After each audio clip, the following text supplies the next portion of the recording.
நிகழ்ச்சிக்கு தலைமை தாங்கிக் கொண்டிருக்கின்ற முன்னாள் சட்டமன்ற உறுப்பினர் மாவட்ட கழக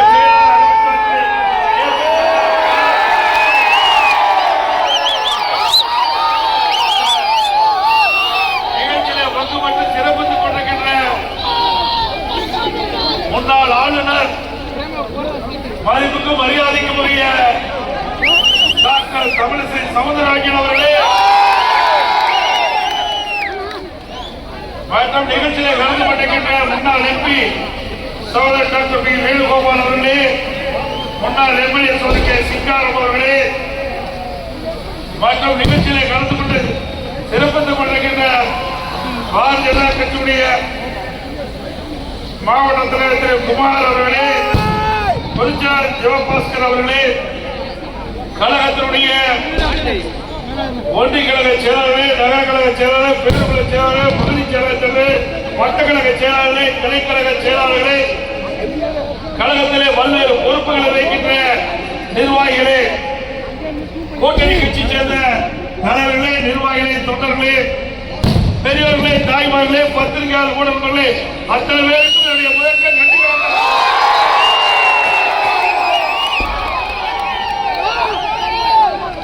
இன்னைக்கு சோழிங்கநல்லூர் சட்டமன்ற தொகுதி அதிமுக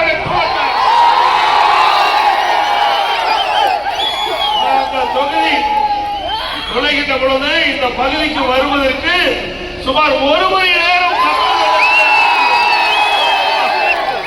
அந்த அளவுக்கு மக்கள் எழுச்சியோடு இன்னைக்கு ஆர்வத்தோடு உங்களை சந்திக்கின்றேன். அடுத்த ஆண்டு நடைபெறுகின்ற சட்டமன்ற பொதுத் தேர்தலில் இந்த தொகுதியை வெற்றி பெறுவதற்கு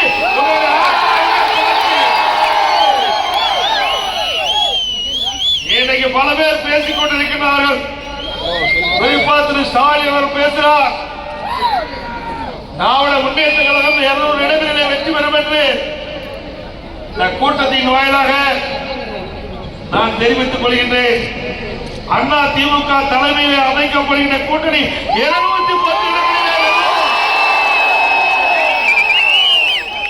கடந்த 4.25 ஆண்டு காலத்தில் திராவிட முன்னேற்ற கழகம் மக்களிடத்தில் மிகுந்த வெறுப்பை மிகுந்த வெறுப்புக்கு ஆளாகியிருக்கிறது. அரசாங்கம் எங்க பார்த்தாலும் லஞ்சம், சட்ட ஒழுங்கு அடியோடு சீர்குலைவு, எங்க பார்த்தாலும் கொலை, கொள்ளை, திருட்டு, வழிப்பறிவு, பாலியல் சீட்டர், பெண்கள் நிம்மதியாக வாழ முடியல, பெண்கள் தனியாக செல்ல முடியல, சிறுமிகளுக்கு பாதுகாப்பு இல்ல, பாட்டி அம்மாவுக்கு பாதுகாப்பு இல்ல. இப்படிப்பட்ட ஒரு அலங்கோல ஆட்சி தமிழகத்திலே அகற்றப்பட வேண்டும். இதெல்லாம் சட்ட ஒழுங்கு டிஜிபி அதை கூட முறையாக நியமிக்க முடியாத திராணற்ற அரசு, ஸ்டாலின் அரசு. இன்றைக்கு உயர்நீதிமன்றம், உச்ச நீதிமன்றம் கருத்துக்கள் தெரிவிக்கப்பட்டு விட்டது. விரைவாக சட்ட ஒழுங்கு டிஜிபி நியமிக்கப்பட வேண்டும் என்று தெரிவிக்கப்பட்டது. இதுல யுபிஎஸ்சி இன்றைக்கு அதன் மூலமாக தேர்வு செய்யப்பட வேண்டும். இன்றைக்கு இந்த அரசாங்கம் யுபிஎஸ்சி அங்கிருந்து 3 பேர் கொண்ட பட்டியல மாநில அரசுக்கு அனுப்பப்பட்டு விட்டது. இது மாநில அரசு பரிந்துரை செய்யப்பட்ட அதிகாரிகள் தான் அவர்கள்.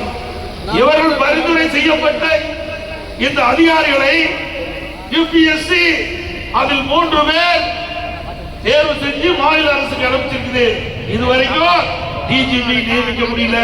அதுக்கு காரணம் இவர்களுக்கு ஜால்ரா போடுற டிஜிபி கிடைக்கல. ஒரு நல்ல டிஜிபி, திறமையான டிஜிபி வந்தால்தான் சட்ட ஒழுங்கு பாதுகாக்க முடியும். சட்ட ஒழுங்கு பாதுகாக்கக்கூடிய டிஜிபிய இந்த அரசு இதுவரை நியமிக்கப்படல. பொறுப்பு டிஜிபி ஒருத்தர் போட்டாரு, அவருக்கு உடல்நிலை சரியில்லை, அதுக்கு ஒரு பொறுப்பு டிஜிபி, பொறுப்பு இல்லாத முதலமைச்சர் ஸ்டாலின். இந்தியாவிலே எந்த மாநிலத்திலும் இப்படிப்பட்ட ஒரு அலங்கோல ஆட்சி பார்க்க முடியல. ஆக சட்ட ஒழுங்கு டிஜிபி முறையாக நிரந்தர டிஜிபி நியமிக்கப்பட்டால்தான் மக்களுக்கு முழு பாதுகாப்பு கிடைக்கும். ஆனா இந்த அரசாங்கம் அதை பற்றி கவலைப்படல. இவர்களுக்கு வேண்டியப்பட்டவர்கள் டிஜிபி ஆக வேண்டும், அந்த எண்ணத்தோடு செயல்படுவதுதான் கண்டிக்கத்தக்கது. மக்களை பற்றி கவலைப்படாத அரசாங்கம் இந்த ஸ்டாலின் அரசாங்கத்தை நாம் எண்ணி பார்க்க வேண்டும். இன்னைக்கு சமூக நலத்துறை அமைச்சர் தூத்துக்குடியில் ஒரு கருத்து சொல்றாங்க. 6999 போக்சோ வழக்கு பதிவு செய்யப்பட்டது. அந்த போக்சோ வழக்கு சிறுமிகள் பாலியல் சீண்டலுக்கு ஆளாக்கப்பட்ட வழக்கு. அதற்காக 104 கோடி நிவாரணம் வழங்கப்பட்டதாக பெருமையாக பேசிக் கொள்கிறார். வெட்கமா இல்ல? நல்லா சிந்திச்சு பாருங்க. இன்னைக்கு 6999 சிறுமிகள் பாதிக்கப்பட்டிருக்காங்கன்னா இந்த ஆட்சி எப்படிப்பட்ட ஆட்சி என்பதை நாம எண்ணி பார்க்க வேண்டும். சிறுமிகளுக்கு பாதுகாப்பு இல்லாத ஆட்சி, வெட்கமில்லாத இதை வேற பெருமையா பேசுற ஆட்சி தான் ஸ்டாலின் மாடல் ஆட்சி என்பதை நாம் எண்ணி பார்க்க வேண்டும். அதோட இன்னைக்கு இந்த ஆட்சி பொறுப்பேற்ற பிறகு எல்லா ஊழல், டாஸ்மாக் ஊழல், தமிழகத்தில் சுமார் 6000 மதுபானம் டாஸ்மாக் கடை இருக்குது. 6000 டாஸ்மாக் கடையில ஒரு பாட்டில் 10 ரூபாய் அதிகம் வாங்க வேண்டும். நாளைக்கு 1.5 கோடி பாட்டில் வைக்குது. எவ்வளவு பாட்டில் வைக்குது? 1.5 கோடி. ஒரு பாட்டுக்கு 10 ரூபாய்னா ஒரு நாளைக்கு 15 கோடி இந்த டாஸ்மாக் கடையிலிருந்து மட்டும் முறைகேடாக சம்பாதித்து மேலிடத்துக்கு அனுப்பிச்சிட்டு இருக்காங்க. மேலிட யாரு? ஸ்டாலின் குடும்பத்துக்கு அனுப்பிச்சிட்டு இருக்காங்க. ஒரு மாசத்துக்கு 450 கோடி, வருஷத்துக்கு இந்த 4 ஆண்டு காலத்துல 22,000 கோடி டாஸ்மாக் அந்த நிறுவனத்திலிருந்து மட்டும் இந்த 10 ரூபாய் பாட்டில் கனிவாகி கொள்ளையடித்த அரசாங்கம் திமுக அரசாங்கம். இந்த அரசாங்கம் தொடர வேண்டுமா?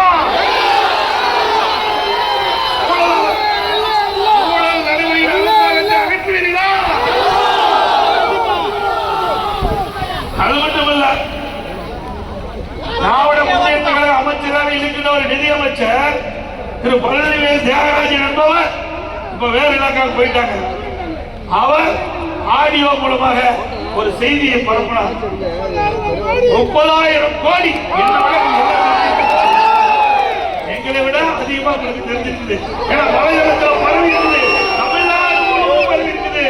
30,000 கோடி திரு சபரீஸ்வரர்களும் உதயநிதி வெல்லும் கையில வைத்துக் கொண்டு என்ன செய்வது என்று தெரியாமல் திண்டாடி கொண்டிருக்கிற செய்தி இந்த வலைதளத்தில் வந்திருக்கிறது. இதுவரைக்கும் முதலமைச்சர் இதற்கு வாய் திறக்கல. இப்படி கொள்ளையடிக்கின்ற ஆட்சி தேர வேண்டுமா? இன்றைக்கு பாத்தீங்கன்னா நகர்ப்புற உள்ளாட்சித்துறை காலி பணியிடங்களை நிரப்புவதில் மட்டும் 800 கோடி ஊழல் செய்திருக்கிறாங்க. இன்றைக்கு ஈடி அதை கண்டுபிடித்து அந்த கண்டுபிடித்த உடனே இந்த அரசாங்கத்தை இந்த அமைச்சர் மீது எஃப்ஐஆர் போட வேண்டும் என்று 2 முறை ஆதாரத்தோடு அறிக்கை அனுப்பிச்சோம். இன்னும் எஃப்ஐஆர் போடுவதற்கு இந்த அரசுக்கு மனமில்லை. அதிமுக ஆட்சி பண்ணவுடன் இப்படிப்பட்ட அமைச்சர் மீது எஃப்ஐஆர் பதிவு செய்யப்படும், சட்ட ரீதியாக நடவடிக்கை எடுக்கப்படும். ஸ்டாலின் வெளிநாடு போனாரு, அங்க முதலீட்டை ஈர்க்க போகல, முதலீட்டை செய்ய போயிருக்கிறார். அவர் வெளிநாடு போயிட்ட பொழுது அண்மையில ஜெர்மன் நாட்டுக்கு போனாரு. அப்ப துபாய் நிலையத்திற்குள்ள நிருபர்களை சந்தித்து பேட்டி கொடுத்தார். அப்பொழுது 922 புரிந்துணர்வு ஒப்பந்தங்கள் போடப்பட்டது. அதன் மூலமாக 10,62,000 கோடி தொழில் முதலீடு ஈர்க்கப்பட்டது. அதனால சுமார் 32,81,000 பேருக்கு வேலை கிடைக்கப்பட்டது என்று ஒரு அறிவிப்பை வெளியிட்டு அதுல 77 புரிந்துணர்வு ஒப்பந்தங்கள் நிறைவேற்றப்பட்டதாக சொல்லியிருக்கிறார். அதுல 77% புரிந்துணர்வு ஒப்பந்தங்கள் நிறைவேற்றப்பட்டு சொல்றார். அப்படி 77% புரிந்துணர்வு ஒப்பந்தங்கள் நிறைவேற்றப்பட்டா சுமார் 25 லட்சம் பேருக்கு தமிழ்நாட்டில் வேலை கிடைச்சிருக்கணும். கிடைச்சதா? பச்சை பொய். ஒரு புரிந்துணர்வு ஒப்பந்தம் போட்டா குறைந்தபட்சம் அந்த தொழில் நிறுவனங்கள் நிறுவதற்கு 3 ஆண்டுல 5 ஆண்டு காலம் பிடிக்கும்.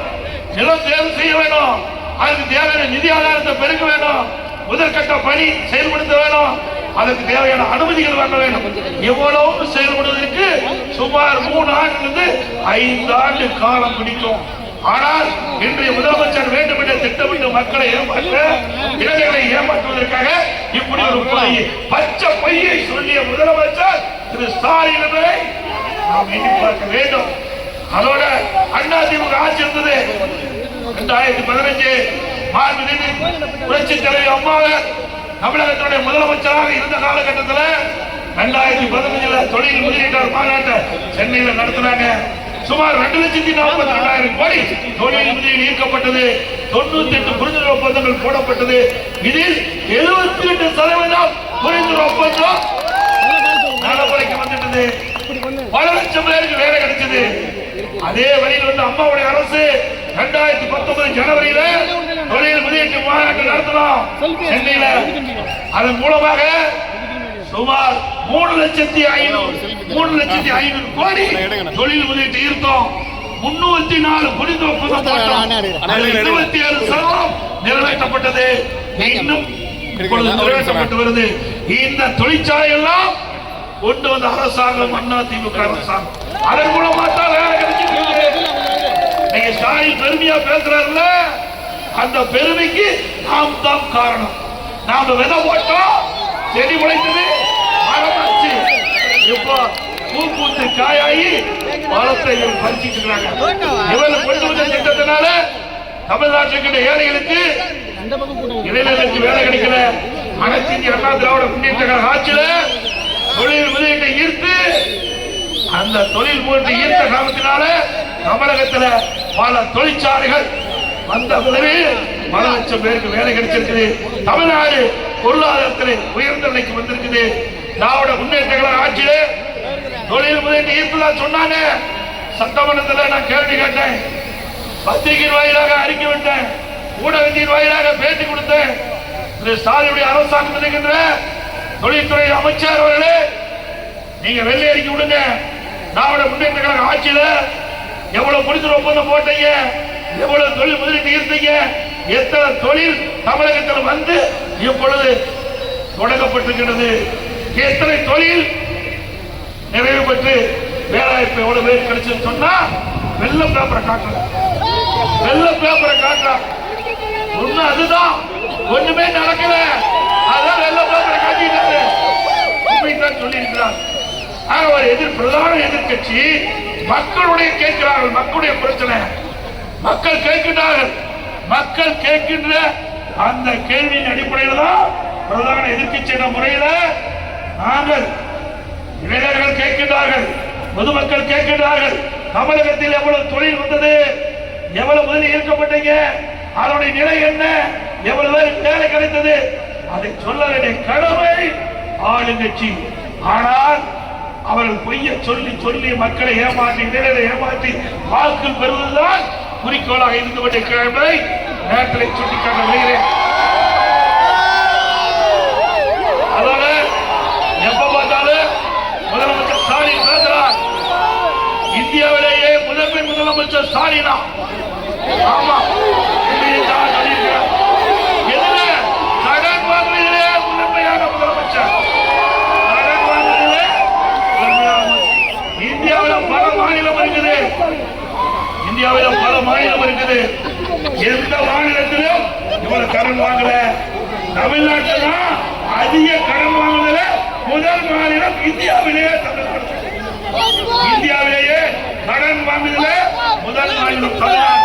அந்த சாதனை தான் முதலமைச்சர் செஞ்சிருக்கிறார்.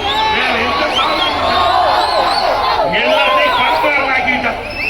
தமிழ்நாட்டில் மக்கள் அனைவரையும் கடனாளி ஆக்கியதுதான் ஆட்சியினுடைய பெருமை.